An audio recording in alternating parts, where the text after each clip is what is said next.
نبی کریم صلی اللہ علیہ وآلہ وسلم کی ولادت کے بعد عرب کے دستور کے مطابق آپ صلی اللہ علیہ وآلہ وسلم کو ابتدائی چند سال دیہات میں پرورش کے لیے بھیجا گیا تاکہ خالص عربی زبان، مضبوط جسمانی صحت اور پاکیزہ فطرت حاصل ہو۔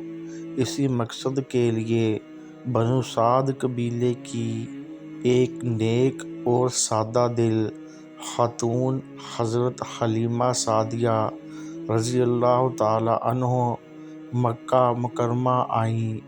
اس وقت وہ سخت غربت، قحط اور تنگی کا شکار تھیں۔ ان کے پاس ایک کمزور سی سواری، دودھ نہ دینے والا اونٹ اور بھوکی اولاد تھی۔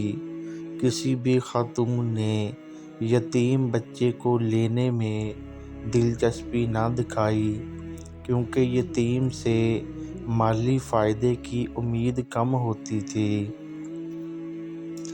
مگر جب حضرت حلیمہ رضی اللہ تعالی عنہا کو کوئی اور بچہ نہ ملا تو انہوں نے نبی کریم صلی اللہ علیہ وآلہ وسلم کو لے لینے کا فیصلہ کیا، حالانکہ وہ اس وقت یتیم تھے۔ یوں ہی حضرت حلیمہ سعدیہ رضی اللہ تعالی عنہا نبی کریم صلی اللہ علیہ وآلہ وسلم کو اپنے ساتھ لے کر روانہ ہوئیں۔ اللہ تعالیٰ نے اپنی برکتوں کا نزول شروع فرما دیا۔ جس کمزور سواری کو چلنے میں دشواری ہوتی تھی، وہ اچانک تیز اور طاقتور ہو گئی، یہاں تک کہ قافلے کی تمام سواریوں سے آگے نکل گئی۔ حضرت حلیمہ رضی اللہ تعالی عنہا حیران رہ گئیں اور سمجھ گئیں کہ یہ بچہ کوئی عام بچہ نہیں بلکہ اللہ کا خاص محبوب ہے۔ ان کے گھر پہنچتے ہی وہ خشک زمین سرسبز ہونے لگی، بکریاں دودھ دینے لگیں، حالانکہ پورا علاقہ قحط کا شکار تھا۔ ان کے شوہر حضرت حارث رضی اللہ تعالی عنہ بھی ان برکتوں کو دیکھ کر بے حد خوش ہوئے۔ نبی کریم صلی اللہ علیہ وآلہ وسلم حضرت حلیمہ سعدیہ رضی اللہ تعالی عنہ کے گھر نہایت پاکیزہ، فرمانبردار اور نورانی انداز میں پرورش پاتے رہے۔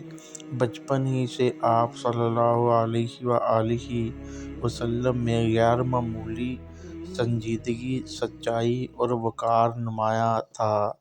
دوسرے بچے کھیل کود میں مشغول رہتے، مگر آپ صلی اللہ علیہ وآلہ وسلم خاموشی، ادب اور متانت کو پسند فرماتے۔ حضرت حلیمہ رضی اللہ تعالی عنہا بیان فرماتی ہیں کہ میں نے کبھی محمد صلی اللہ علیہ وآلہ وسلم کو روتے، ضد کرتے یا بدتمیزی کرتے نہیں دیکھا۔ آپ صلی اللہ علیہ وآلہ وسلم ہمیشہ صاف ستھرے رہتے اور اللہ تعالیٰ کی حفاظت ہر وقت آپ کے ساتھ رہتی۔ حضرت حلیمہ سعدیہ رضی اللہ تعالی عنہا کے گھر قیام کے دوران ایک عظیم معجزہ شق صدر کا واقعہ پیش آیا۔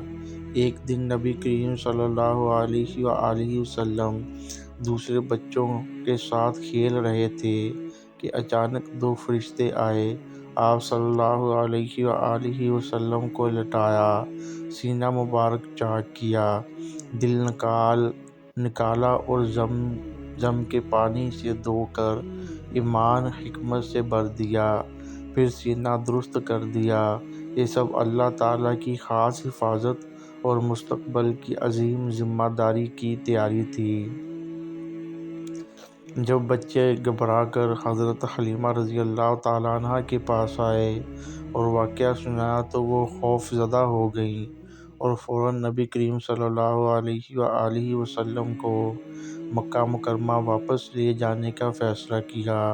اگرچہ حضرت حلیمہ سعدیہ رضی اللہ تعالی عنہا نبی کریم صلی اللہ علیہ وآلہ وسلم کو اپنے پاس مزید رکھنا چاہتی تھیں، مگر اس عظیم واقعے کے بعد انہوں نے امانت سمجھ کر آپ صلی اللہ علیہ وآلہ وسلم کو والدہ ماجدہ حضرت آمنہ رضی اللہ تعالیٰ عنہا کے سپرد کر دیا۔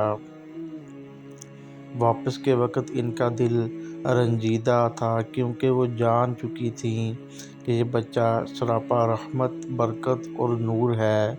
بعد ازاں بھی حضرت حلیمہ رضی اللہ تعالیٰ عنہا نبی کریم صلی اللہ علیہ وآلہ وسلم سے محبت اور عقیدت کا اظہار کرتی رہیں، اور حضور صلی اللہ علیہ وآلہ وسلم نے ہمیشہ ان کا احترام فرمایا، حتیٰ کہ نبوت کے بعد بھی ان کی خدمت اور عزت بھی کوئی کمی نہ کی۔ حضرت حلیمہ سعدیہ رضی اللہ تعالیٰ عنہا کے گھر نبی کریم صلی اللہ علیہ وآلہ وسلم کی پرورش اللہ تعالیٰ کی ایک عظیم حکمت تھی۔ یہاں غربت خوشحالی میں بدلی، قحط برکت میں بدل گیا، اور ایک سادہ سا گھر اللہ کے محبوب صلی اللہ علیہ وآلہ وسلم کی وجہ سے نور رحمت کا مرکز بن گیا۔ یہ واقعات اس بات کا واضح ثبوت ہیں کہ نبی کریم صلی اللہ علیہ وآلہ وسلم بچپن ہی سے اللہ تعالیٰ کی خاص حفاظت اور معجزات کے ساتھ پروان چڑھے، تاکہ دنیا کو ہدایت کا نور عطا فرما سکیں۔